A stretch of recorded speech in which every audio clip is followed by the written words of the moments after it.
No, I'm not in my house. I'm actually in my office. Shul. In the office. Yeah, it's shul. I'm in shul. That's right, Adam. Okay.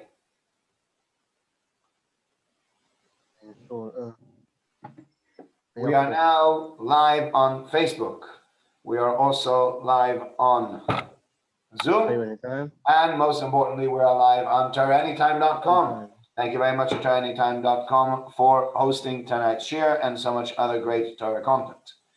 Okay, tonight, Parashas Emor, I want to discuss a few things about Sfiras HaOmer. And the reason I want to discuss these things about Sfiras HaOmer is because Sfiras HaOmer makes its way into our Parasha this week. So you start off, Perek Chav Gimel, chapter 23. We start the different Yom Tovim. Why the Yom Tovim are thrown into Vayikra is a different question. See Ramban that discusses exactly why they belong over here. Similarly reversed, not for now. But we start off with Shabbos, then we speak about Pesach, then we speak about the Karban HaOmer and the Sfiras HaOmer. We speak about Rosh Hashanah, Yom Kippur, and Sukkot. So we go through the whole thing. That's the whole cycle of the year that you go through as far as the Torah is concerned.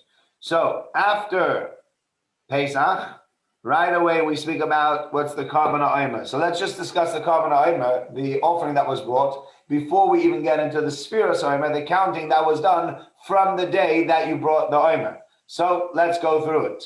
We are in the Art Scroll Chumashim on page 682. We are at Pasuk Tes, chapter 23, verse 9, Chav Gimel Tes. So Hashem speaks to Moshe saying, tell them, when you come to the land which HaKadosh Baruch Hu will give you, and you will harvest, you will reap the harvest, so then you bring an omer reishis kitzirch malakayim. But the halacha is that you have to bring an omer, which is a measure of wheat, and that you bring from your first harvest of the kind. Barley is quicker to be ready than wheat, and therefore barley is what we're talking about over here.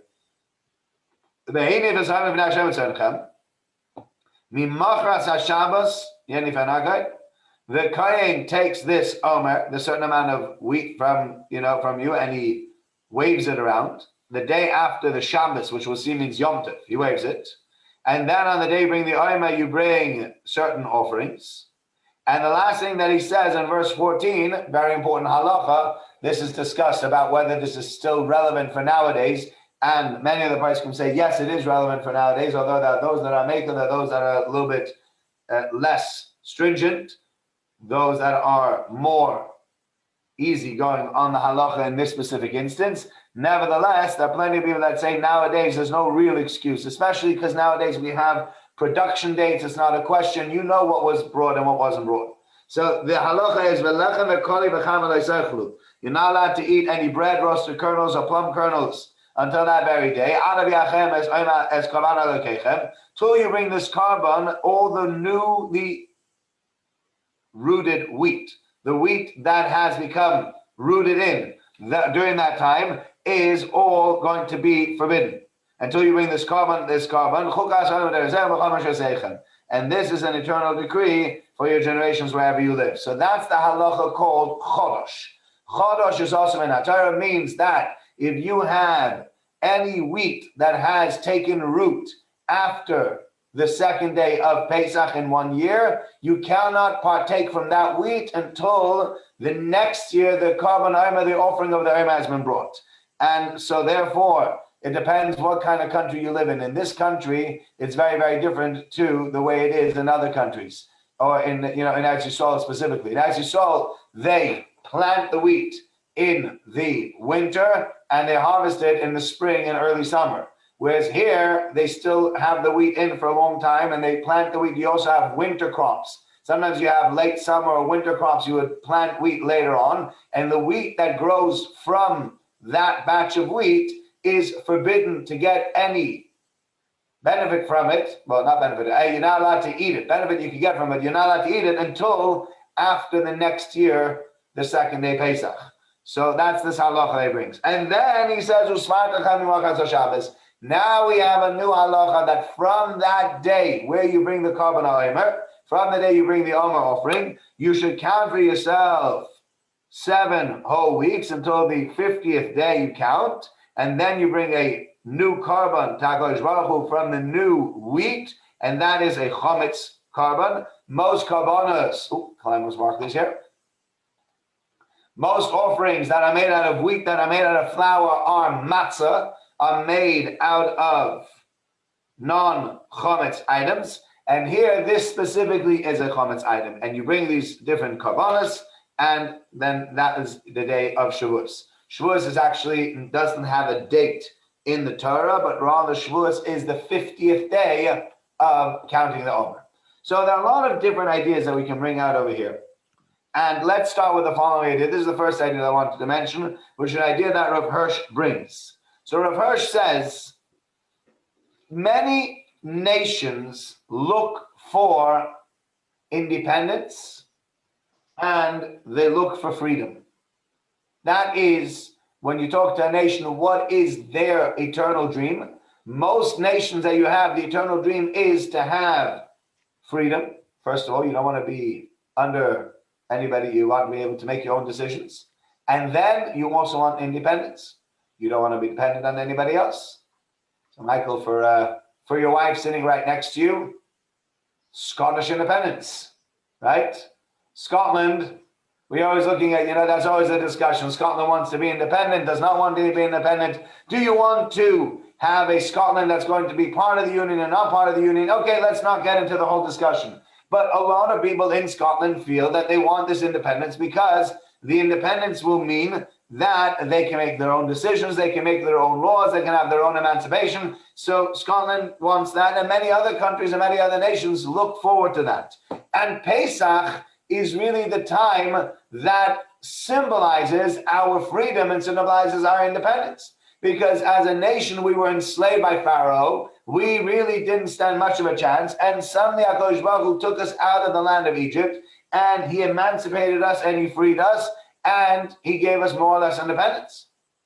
But, says Rav Sham Shofar Hirsch, what does that therefore mean for us as far as a people? Some people will say, well, look, now that we got independence, we're free, we're done, we did whatever we need to do, we're good to go. And the Torah tells us no. Uspartem lochem imachras hashams. You count on the day after the Shabbos, meaning after Pesach. What happens right after Pesach? Where do we go next? Says the Torah, you go next to the acceptance of the Torah. Independence without any purpose for independence. Independence without any reason why to be free or why to celebrate that freedom. Just freedom for freedom's sake is not good enough. It's not good enough. And therefore, the Torah says, you know what? The day after the Shabbos, meaning the day after Pesach, you've just gone through these tremendous miracles. God's taken you out of Egypt with great miracles, with an outstretched arm, with a mighty hand. You've seen all these miracles. You finally made it out. And now you're going through the desert, and God says, don't think you're finished. You're nowhere near done. Now comes the next bit. What's the next bit?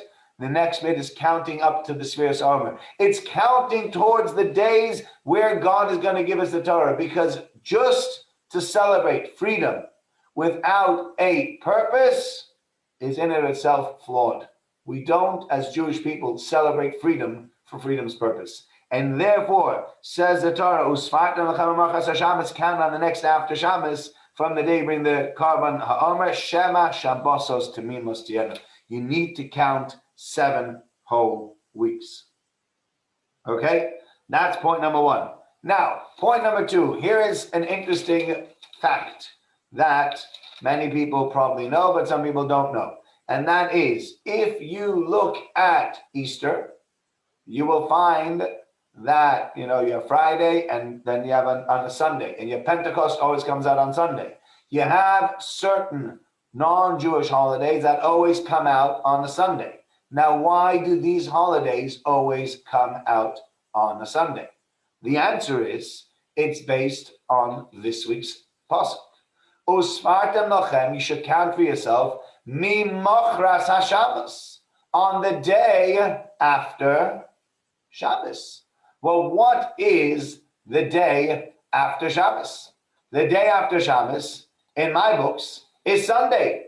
And so therefore, many of the early Christians, the early sects that did not believe in the oral law, only in the written law, said, read the book, read what the verse says. The Torah says, Usmartem lachem, you should count for yourself, mi machras HaShabbos, on the day after the Sabbath. And the day after the Sabbath is Sunday, and therefore they will celebrate their holidays on a Sunday in this instance.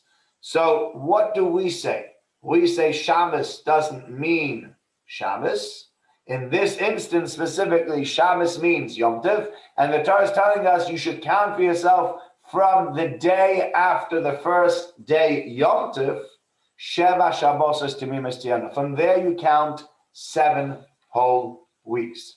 And the question asked over here is the following. How do we understand this idea of Machras HaShabbos? Why does the Torah say that is the day after the Shabbos? It's not the day after Shabbos, it's the day after Pesach. So is there something that the Torah is trying to say? Is there a reason why we call it Shabbos? Is there a reason why the Torah decided to make it confusing? Now, some people say the Torah can write it any way you want to, and the Chachamim say this very often. It says, "Tzadikim yelchu v'mufoshim mikoshavim," that righteous people will go in its ways. Uposhim, and those wanton sinners, yikoshavim, they will stumble up on those things. The same verse that righteous people can read, and it teaches them a great lesson.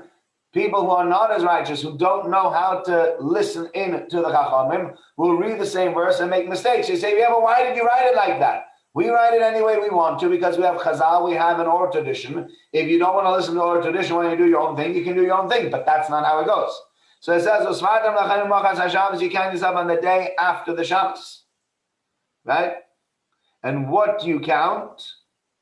The Sphira. Why after Shabbos? Says the Oznaim the Torah. Says Rozaman Sorotskin. We only need to count on the day after the Shabbos. Why? What does Shabbos represent? Why are we talking about the Shabbos specifically? So he explains that when we talk about Shabbos, there's some very deep understanding and meaning behind Shabbos. Shabbos, when we say in the benching, Harachamon, HaKadosh Baruch Hu, the one who has mercy, Hu Yanchilenu, should give us as an inheritance, Yom Shekulo, the day which is entirely Shabbos Umenucha, Shabbos and rest. What are we referring to over here? Olam Haba. We're referring to Mashiach and then Olam Haba. That's Yom Shekulo Shabbos, a day which is entirely made up of Shabbos. So Shabbos is a special time. Shabbos is a time where God takes us and gives us we have a special neshama, a neshama yisera. We have special food. We have a special connection with the Kadosh Baruch Hu. And many times, Rabbi Katz speaks about this, many Mefarshim speak about this, is that you have many times an initial burst of inspiration. In most things in life, you get a burst of inspiration, and when you get that burst of inspiration, you feel really enlightened by it. It comes and you feel it's wonderful and it's great and it's fantastic, and you just have this real inspiration from it. And then a few days later, the inspiration disappears. So why does God do that? Why does he give you that? The answer is you get an inspiration to be able to see and be able to feel what it can be, to have something to look forward to have some form of yardstick, to be able to see what am I looking up, what am I looking forward to, what do I want to do. Once you have that inspiration, once you've experienced this, we take it away from you, and then God says, go ahead, and now you have to be able to regain that on your own right. You have to be able to get that back, but not because I've given it to you as a present. Now you need to work for it. Now you need to make it yours. So, for example, one of the things that Rabbi Katz speaks about, he says, take, for example, a marriage. When a couple get married, have you ever seen a young couple that just got married? There's a very, very cute, almost like immature, funny way about them. Everything is, yes, I love you, and everything is him and her. And there's this whole very almost over the top kind of relationship. And then you're married for a little bit longer. Once you're married 6 months and the novelty of being newly married wears off, suddenly it's not the same. Does that mean, therefore, you're condemned from now on to have a bad relationship? You're not condemned from now on to have a bad relationship. But God says, look at what a relationship could look like. Look at that wonderful feeling of togetherness that you get in the beginning of marriage. You see that? That's what I want you to strive towards. That's what I want you to try to achieve on your own now. So therefore, I've now shown you the way, and I'm giving you the tools, and you have yourself and you have your wife, and together you can build that relationship up. You can build up that marriage to come back to where you were originally, and even higher. But if God never gave us that inspiration, if God never showed you that that is possible, so a couple would get married and be like, is she really that good? Is she really that great? Why am I going through this? Why am I doing this to myself?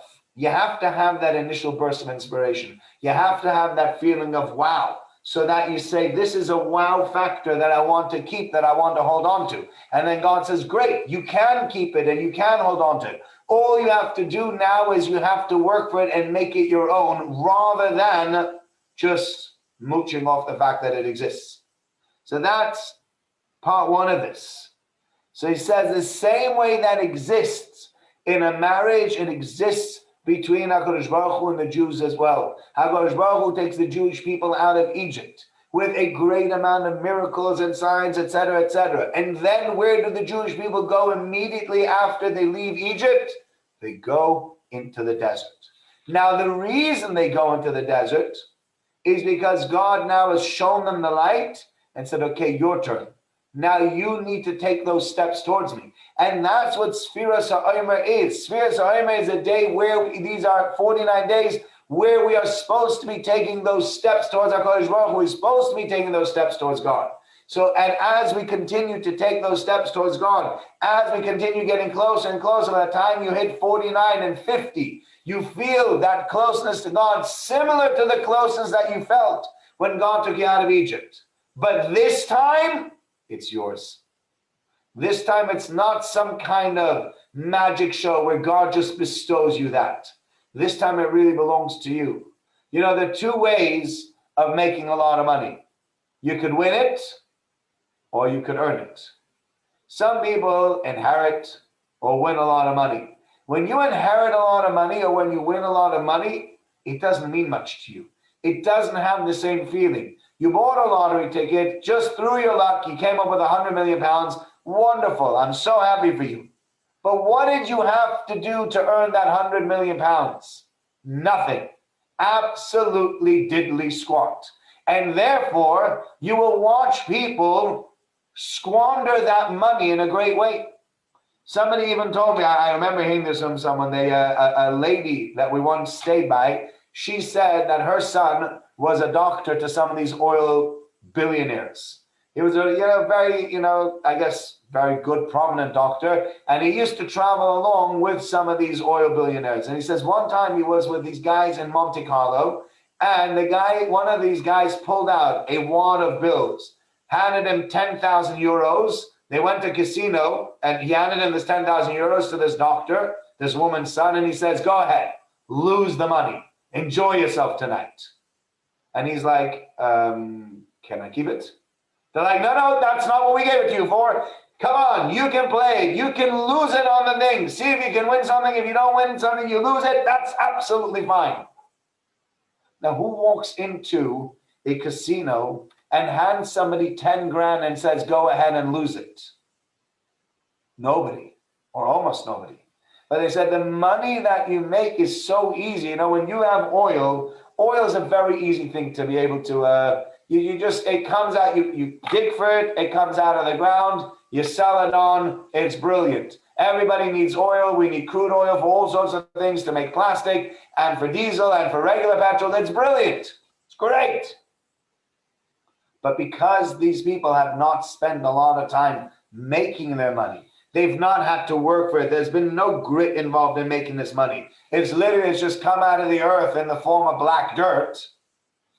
Well, it goes easy come, easy go.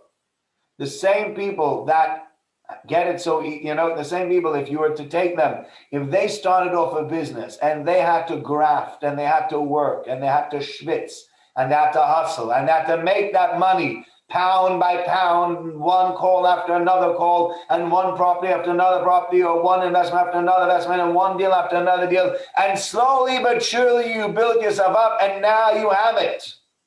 Now you have your money together. You know that I schwitzed for that money. That money belongs to me. And when it belongs to me, and if it belongs to me in that way, I appreciate it in a very different way.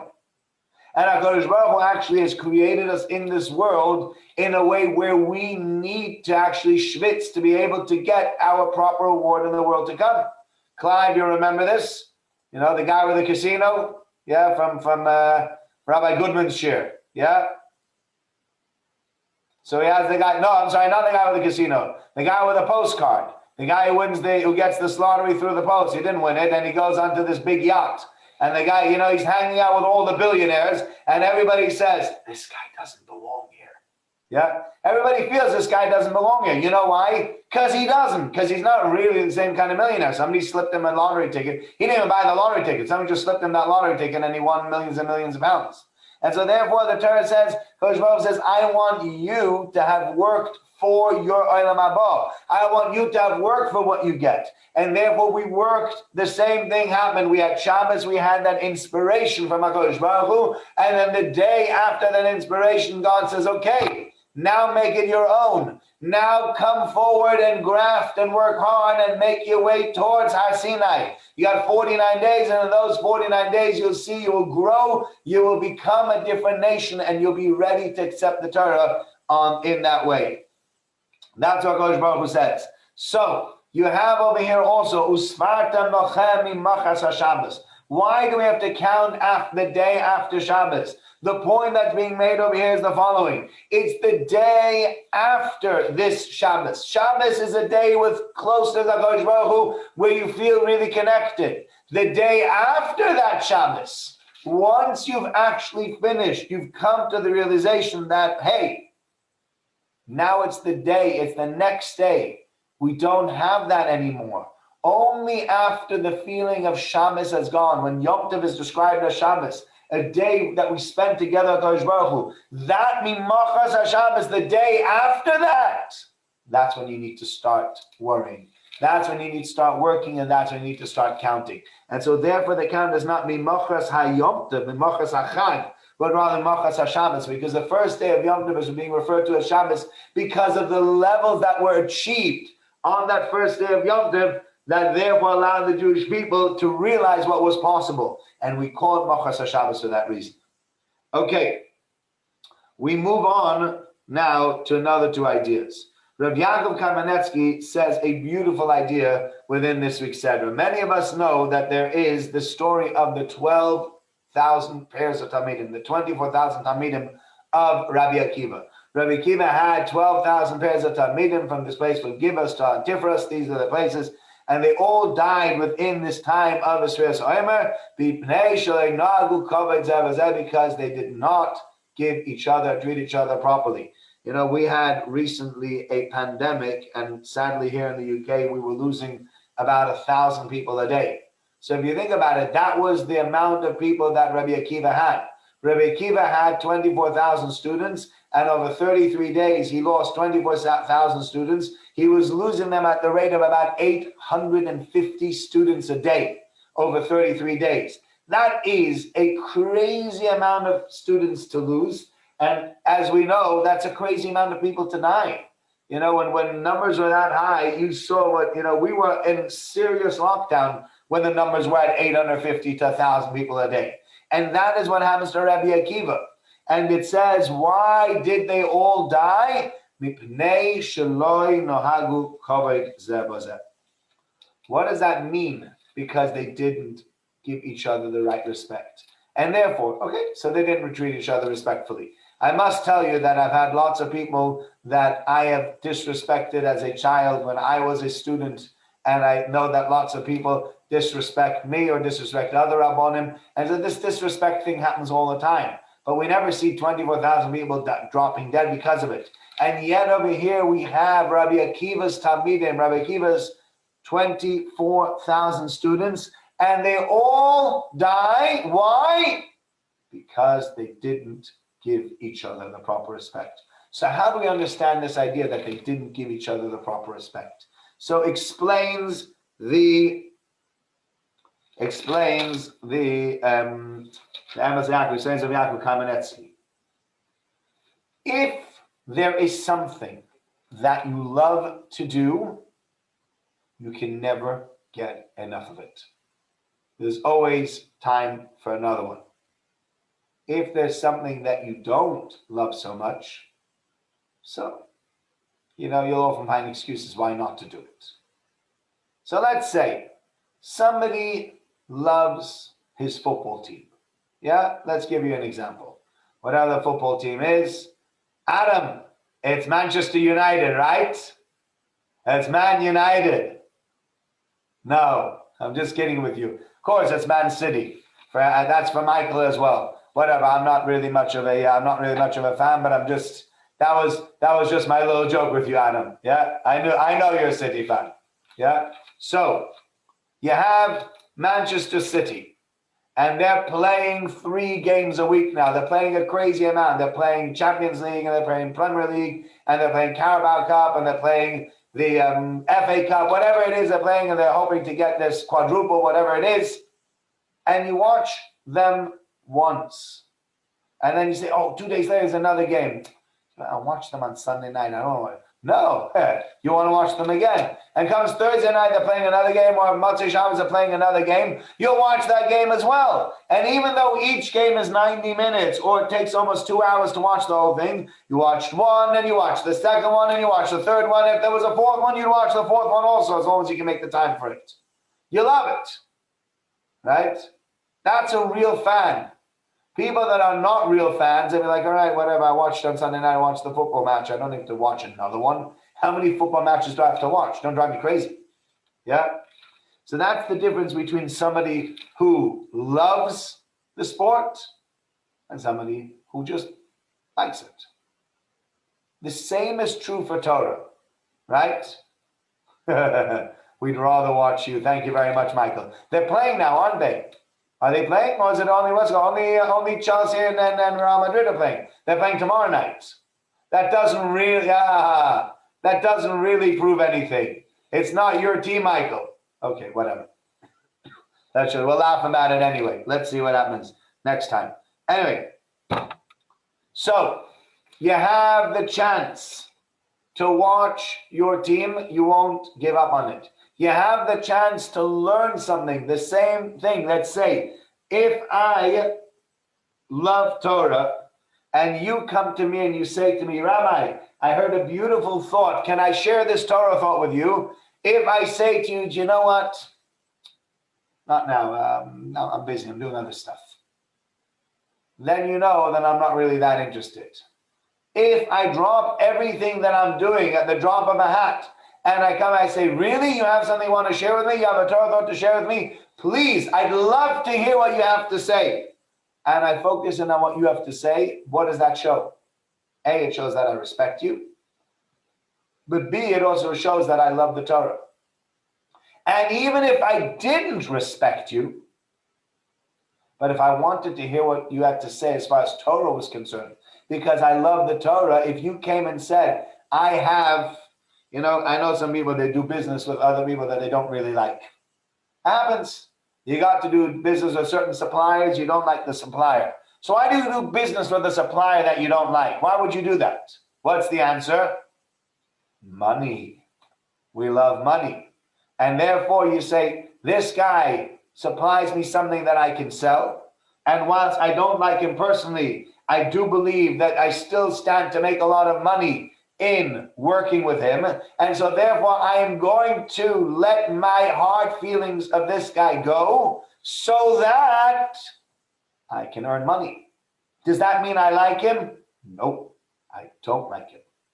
I like the money that I can make when I deal with him. And the same thing is true as well with Torah. Even if I disrespected you, even if I didn't like you, I would still want to hear what you have to say. Why would I disrespect your opinion in Torah? Do you know why? Because Torah is not important to me either. That's when I start to disrespect what you have to say. That's when I start to say, you've got nothing to share with me. What Torah thoughts that are of any value do you have to share with me anyway? What does your Torah mean? It's nothing. It's worthless. Well, whose Torah is worthless? Why do you think it's worthless? Only because you have no realization and you have no way of figuring out what Torah is really worth. And so you look at me and look at my Torah and say, nah, I'm not interested in his Torah. Says Rabbi Yaakov Kamenetsky, the Talmidei Rabbi Akiva are not only nation lo nagu kavod ze b'zeh. It's true, yes, they treated each other badly, but the fact that they treated each other badly was symptomatic of something else, and it was symptomatic of the fact that they didn't really love the Torah.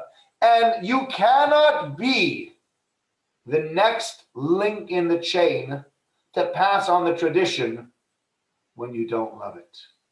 You're never going to be able to pass on Torah to other people successfully if you yourself don't enjoy it or don't like it. Because if you don't like something and you're going to tell me whatever it is, it's going to come across flat. I've had it. There have been times where I've had to give a speech and I wasn't enamored with what I had to say, but I had nothing else to say, so I said whatever I had to say. It comes out flat. You just don't come across with the same conviction. You don't come across with the same emotion because you don't feel it. It's not you. It's not part of you. Whatever. Okay, Rashi says this, whatever. But if you're excited about it, if you love it, and you want to pass it on to others because you want to show them how much you love it, and you want to share that love with them, that's the real Torah. Says Rabbi Yaakov Kamenetsky, you have a generation of 24,000 students that all couldn't care less what their peers said. They didn't care about their friends. Oh, you have some Torah to share with me? Not interesting.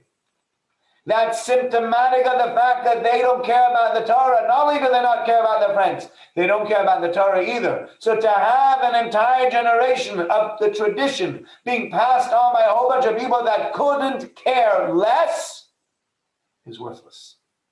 And so God says, what am I going to do? Make them all forget the Torah? He says, forget it.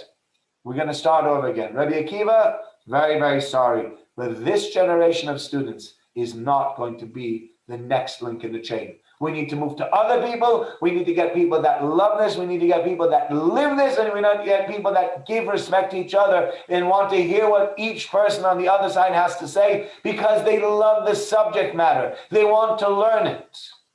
And somebody who loves learning wants to hear from no matter whom it is. I want to hear what you have to say because you might teach me something new that I didn't know yet. And that's so important. That's such a great thing. I have to hear what you have to say. So that's the idea of Rabbi Yaakov Kamenetsky. I had another idea, but I think it's too late to share. That one's going to take too long. So thank you very much, all of you guys, for joining me. Been a pleasure for you to, to be able to give share to you. And I hope it's been a pleasure for you to hear what I have to say as well. And I hope that, we get together again next week at the same time in the same place. And in Mitzvah Hashem, we should have a very good week. Look forward to seeing you again. Thank you for all those who joined in on Torah anytime. DavidEisenberg@gmail.com if you want to get in touch with me. Thank you. Thank you, Rabbi. Thank you, Rabbi. Thank